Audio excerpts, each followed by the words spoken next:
Atlantic মহাসাগর। এটিকে অতলতান্ত্রিক মহাসাগরও বলা হয়।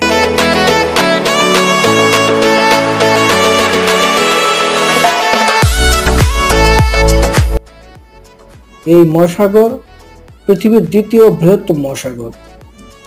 এর আয়তন 10,64,60,000 বর্গ কিলোমিটার। আয়তনের দিক থেকে এটি বিশ্বের বৃহত্তম মহাসাগর।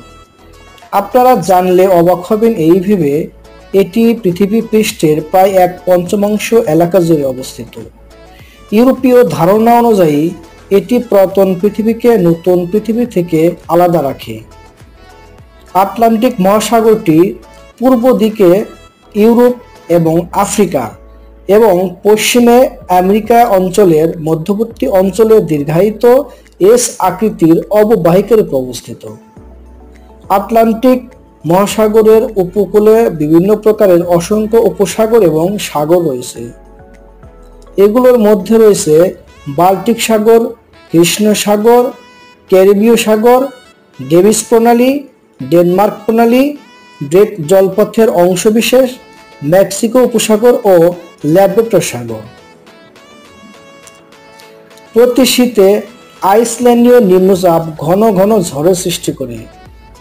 ফেব্রুয়ারির শুরু থেকে জুলাইয়ের শেষ পর্যন্ত নিউফাউন্ডল্যান্ডের গ্র্যান্ড ব্যাঙ্কগুলোর কাছে জাহাজ পথ বরাবর হিমশৈল দেখতে পাওয়া যায়।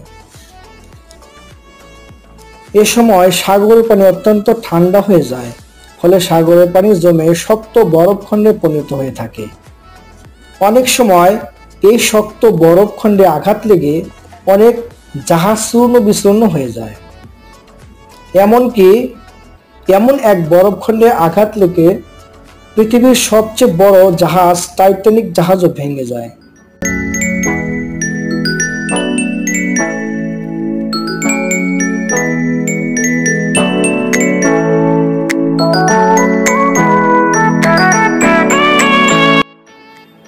কাজেই বরফের মৌসুমে মেরু অঞ্চলে খুব কম জাহাজ চলাচল করে। প্রিয় দর্শক, ভিডিওটি এই পর্যন্তই। ভিডিওটি ভালো লাগলে অবশ্যই একটি লাইক, কমেন্ট ও শেয়ার করে পাশে থাকবেন। ধন্যবাদ সবাইকে ভিডিওটি দেখার জন্য।